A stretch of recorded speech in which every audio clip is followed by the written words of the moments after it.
কয়েকশো গ্রাম হেঁটে অভুক্ত অবস্থায় কপর্দকহীন ও কঙ্কালসার কয়েকজন মানুষ এসে পৌঁছেছিলেন সাবেক বোম্বে, আজকের মুম্বাইয়ে।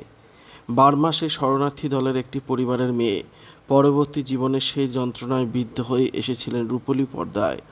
তার ক্যাবারে নাচের আড়ালে ঢেকে রাখতেন বাস্তবে রক্তাক্ত ক্ষত।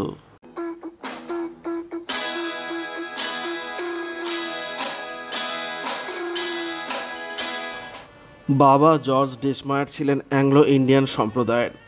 মা বার্মার মেয়ে। বার্মাতেই ছিল সংসার। প্রথম সন্তানের জন্ম হলো 1938 সালের 21শে নভেম্বর। বাবা মা সাত করে মেয়ের নাম রাখলেন হেলেন অ্যান্ড রিচার্ডসন। তারপরে আরও একটি ছেলে রজার এবং আরও একটি মেয়ে জেনিফার। তিনজনই শৈশবে পিতৃহীন হলেন। দ্বিতীয় বিশ্বযুদ্ধে মারা গেলেন জর্জ ডেসমায়ার। তিন শিশু সন্তানকে রেঙ্গুন ছাড়লেন হেলেনের অন্তঃসত্ত্বা মা। কিছুটা ব্রিটিশ সেনাবাহিনী এবং অনেকটা সাধারণ মানুষের সাহায্যে উদ্বাস্তু দলের সঙ্গে তারা এসে পৌঁছলেন অসমের ডিব্রুগড়ে।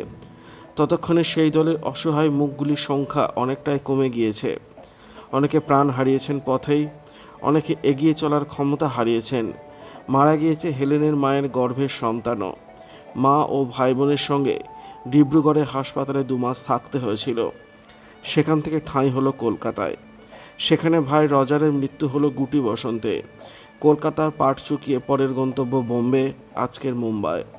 1943 সালে আরব সাগরের তীরে নতুন করে শুরু হলো জীবনযুদ্ধ।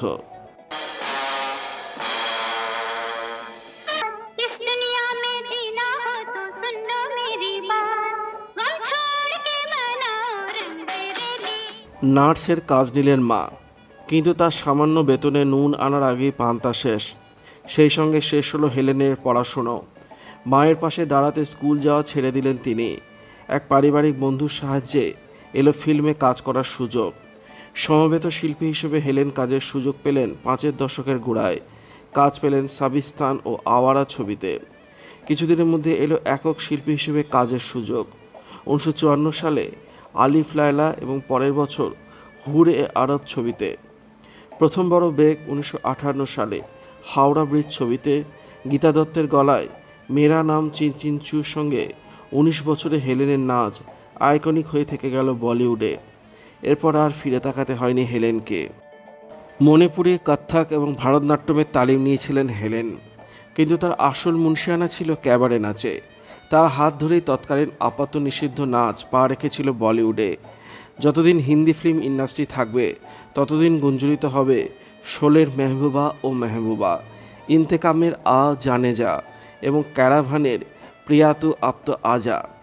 খ্যাতির শীর্ষে থাকা হেলেন সম্পর্কে জড়িয়েছিলেন পরিচালক PN আরোরার সঙ্গে। তাদের বিয়ের গুঞ্জনও শোনা যায়। হেলেনের থেকে 27 বছরে বড় ছিলেন আরোরা, কিন্তু 17 বছর একসঙ্গে থাকার পর সে সম্পর্ক ভেঙে যায়। অভিযোগ, হেলেনের টাকা নয়-ছয় করতেন আরোরা। তাঁর জন্য নাকি দেউলিয়া হতে বসেছিলেন হেলেন। 1974 সালে তিনি আরোরার সঙ্গে সম্পর্ক ভেঙে বেরিয়ে আসেন। প্রথম সম্পর্ক ভেঙে যাওয়ার 7 বছর পরে নতুন সম্পর্কে বাঁধা পড়লেন হেলেন। 1981 সালে বিয়ে করেন নামী চিত্রনাট্যকার সেলিম খানকে। সেলিম তখন 4 সন্তানের বাবা। সালমা খানের সঙ্গে তার প্রথম দাম্পত্যের বয়স 17 বছর।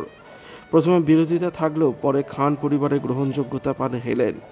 তিনিও আপন করে নেন স্বামীর প্রথম পক্ষের 4 সন্তান সালমান, আরবাজ এবং সোহেল ও আলভিরাকে। হেলেন নিজে দত্তক নেন অর্পিতাকে। সেলিম খানের সঙ্গে হেলেনের আলাপ হওয়ার 6 দশকের গোড়ায়। তিনি হেলেনকে বেশ কিছু ছবিতে অভিনয়ের সুযোগ করে দেন, যেমন গুমনাম, শিকার, এলান, লাহুকে দোরঙের মতো ছবিতে হেলেনের উপস্থিতি মনে রাখার মতো। হেলেন অভিনয় ছেড়ে দেন 1983 সালে।